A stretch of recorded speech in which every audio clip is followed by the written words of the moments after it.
it. So 1 day of practice. And here are some of the things that I'm going to be looking at when you think of the Broncos coming to town. Man, there are a lot of former 49ers on the Denver Broncos, and some of them new guys, new to the Broncos this season. Obviously, Dre Greenlaw, Talanoa Hufanga, but then also guys who have been now in Denver for multiple years, Mike McGlinchey, DJ Jones. On the topic of DJ Jones, when the 49ers drafted CJ West, that was the comp. So CJ West, a very personable guy, as is DJ Jones. I would think that CJ West at some point will be getting together with DJ Jones. Certainly they won't be on the same field because the 49ers defense will be going up against the Broncos offense, but there will certainly be a point where CJ West can introduce himself to DJ Jones and maybe pick his brain and pick up on some stuff. But I don't think Dre Greenlaw will practice on Thursday. I've been told probably he'll take part in individual work, but not during the team activities, the 11-on-11 stuff. A week ago, Dre Greenlaw had a quad injury in practice. I know it's something that's plagued him, not necessarily quad, but just those injuries with the 49ers. He could never really stay on the field for an extended period of time. He had an off-season quad injury with the Broncos in the weight room that basically eliminated his entire off-season program. And then on Thursday of last week, so when they hit the practice field, it will be a week ago, he had a quad injury. And what Sean Payton said at the time was that he felt a tweak. The scans came back good. So they're going to be smart bringing him back, making sure that they keep him on a schedule that gives him the best chance to be healthy for the regular season. And I would think, so often covering the 49ers, we heard, sometimes you have to protect Dre from himself. And I would imagine that this will be one of those times where rather than risk injury and Dre Greenlaw, if he gets on the field for 11-on-11 stuff against his former teammates, he's going to be fired up and be treating it like a regular season intensity level. So again, don't expect to see Dre Greenlaw on the field taking part in 11-on-11 stuff. I've also been told that Trent Sherfield is out, so he will not practice. Again, former 49er wide receiver, more of a slot guy, not expected to be out there on the practice field on Thursday. Let's see here. So here are some of the things that I'll be looking at, kind of the matchups to watch, if you will, for the 49ers against the Broncos. And this is a good test, I think, for the 49ers, after practicing against each other for the first 2 weeks of training camp. Now another team comes in and it's a new set of challenges just to freshen things up, keep things energetic, and maybe get a good idea of where these guys are going up against another team. And, the Broncos are a good team and they are expected to be, a playoff contender team. They are expecting to challenge the Kansas City Chiefs for the AFC West, but start looking at the 49ers defense. That's where so many of the questions about this team really comes into play entering this season because of all the new faces. Only one returning starter for the 49ers since the beginning of last season on the defensive line. So, probably the number one matchup to watch, Mykel Williams and Mike McGlinchey. McGlinchey at the right tackle of the Broncos, very good as a run blocker. Mykel Williams as a defensive end, very good setting the edge in the run game. That'll be a good matchup. And then when Williams moves inside to rush the passer, where he has shown a lot of improvement, according to Robert Saleh, going up against Quinn Miners. Quinn Miners, a really good offensive guard for the Broncos. Another guy, Alfred Collins, for our second-round pick against Miners. I don't know that Collins is ready for that matchup. And we've talked about this, that he did not have the offseason program to kind of hone his skills. He's coming along slowly.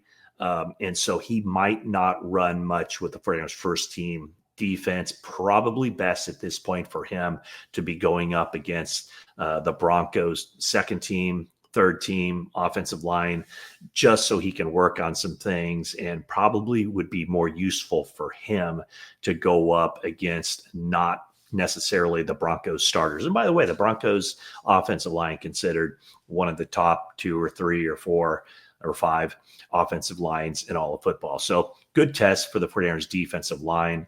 And that includes Nick Bosa.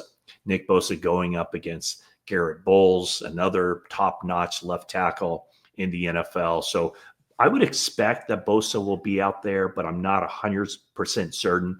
He didn't practice team drills on Monday or Tuesday. Shanahan said on Monday it was just a rest day, but then he wasn't out there on Tuesday either. But watching him before practice, going through some pass rush stuff, he looked to be going, high tempo level, 100% just on bags. So we'll see what Nick Bosa is out there doing on Thursday.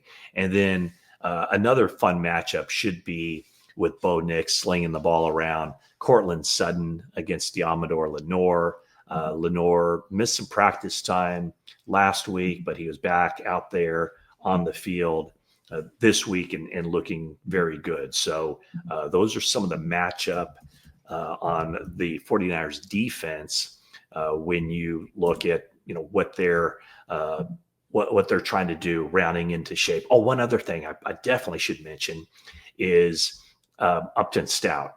Again, a guy that just has done everything the 49ers have wanted him to since he's been with the team. The Broncos slot guy is Marvin Mims. And so Mims is somebody that, as the slot guy, will be a nice challenge for Upton Stout. Again, Upton Stout has been going up against Russell Gage pretty much every day in training camp. Those guys have seen a lot of each other. They enjoy the competition. It's the veteran Russell Gage against Upton Stout, the rookie from Western Kentucky. And then yesterday during practice, we saw a lot more Upton Stout against Ricky Pearsall in just the one-on-one drill. So on this day, tomorrow, it'll be interesting to see Upton Stout against Marvin Mims, as well as their other slot receiver, Troy Franklin. Yeah, Troy Franklin from Oregon. I believe he's a Bay Area guy. So a good test for Upton Stout. And I just kind of think back to when I asked the defensive backs coach, Daniel Bullocks, I asked him the question this week, how comfortable would you be with Upton Stout being your starting nickel week 1 against Seattle? And his answer was, I get more and more comfortable every day with that idea. So those are some of the matchups we'll be watching on the defensive side. On the other side of the ball, Zach Allen, Dominic Pooney, that'll be a good one. Zach Allen just got paid.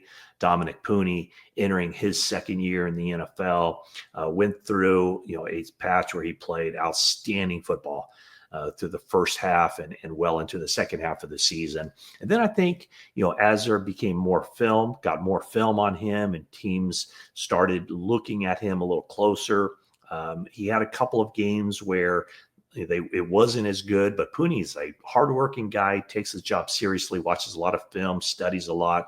So looking for Dominic Pooney. I know Dominic Pooney is looking for himself to be a more consistent guy week 1 to week 18, and then, the postseason as well. So that's one matchup. Also, I'd like to see Talanoa Hufanga going up against Brock Purdy. Hufanga, was a playmaker for the 49ers again, had the injury issues throughout his time with the 49ers, but he'll be kind of laying in the weeds, wanting to pick off Brock Purdy on this day. And then probably the marquee matchup, when you look at just on the outside, singled up on an island, Ricky Pearsall has had a really good training camp. Early on, they were kind of bringing him back slowly as he had the offseason hamstring issue, but he's been healthy. But they just didn't want to take any chances with him. But going against Patrick Surtain should be something that, hopefully those two guys will kind of seek out those matchups for Surtain to look for Pearsall and vice versa. It might not necessarily be that way if Juwan Jennings were out there. Maybe Surtain would want to go up against the bigger body, and Juwan Jennings, a guy who, had 975 yards receiving last year, might have considered that as the better matchup, or at least something that he can really improve upon. But with Ricky Pearsall during training camp, really establishing himself as Brock Purdy's favorite weapon as far as the outside receivers, then that's one to look forward to. Patrick Surtain against Mr. Ricky Pearsall.